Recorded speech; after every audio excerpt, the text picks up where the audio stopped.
कुछ क्वेश्चन है rapid fire में आपसे लेना चाहूंगा, जानना चाहूंगा ये या वो। अगर आपको एक चुनना है, आप योग गुरु हैं, योग वर्सेस जिम में आप किसके साथ जाते हैं? मैं तो योग वाला ही हूँ, और योग में ही शक्ति है, सामर्थ्य है, शांति भी है, जीवन का निर्माण और निर्वाण है।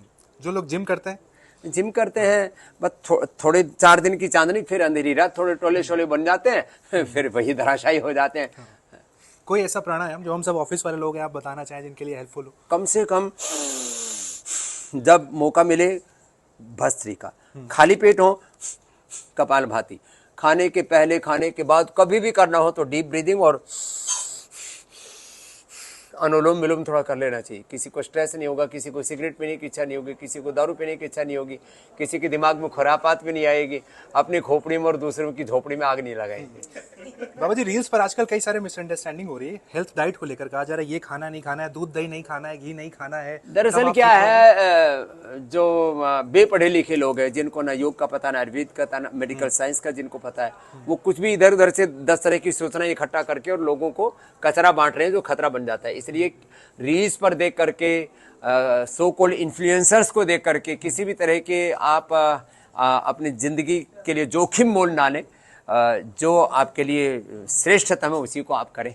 तो आप कह रहे हैं दूध दही खाना सही है? कोई अरे दूध दही खा करके अपने बुजुर्ग 100, 200, 300, 400 साल तक जिया करते थे। मैं तुम्हारे सामने खड़ा हूँ, आज अपने एज को हमने 30 सालों से थामा हुआ है। दूध दही और घी के बल पर ही तो थामा हुआ है। यही हमारे पुरखों ने खाया, तो वो हेल्थ के लिए अच्छा है। अनसैचुरेटेड फैट, अब तो पूरी दुनिया के डॉक्टर्स, कार्डियोलॉजिस्ट भी कह रहे हैं कि गाय का घी, मक्खन और जो नेचुरल ऑयल है वो श्रेष्ठ है। सर, सोशल मीडिया पे सबसे ज्यादा दुश्मन जिसे बताया जाता है वो बताया जाता है शुगर, कि चीनी खाना सबसे ज्यादा नुकसान ये है। 5 दुश्मन है: सफेद चीनी, सफेद नमक, सफेद आटा, सफेद चावल और सफेद ये तेल, रिफाइंड ऑयल। उसकी जगह मैंने कहा ना, गाय का घी या जो है ये खाना चाहिए, नेचुरल ऑयल। तो ये 5 जहर, इनसे तो बचना चाहिए। ठीक है, एक लास्ट सवाल आपसे पूछना चाहूंगा। अगर आपको एक दिन सिर्फ एक स्नैक्स खाना हो तो आप पूरे दिन क्या खाएंगे? मैं पूरे दिन में दूध पी लूंगा। खाएंगे नहीं आप कुछ? खाने की जरूरत ही नहीं है। और यदि खाना हो तो कोई भी एक अनाज खा सकते हैं आप।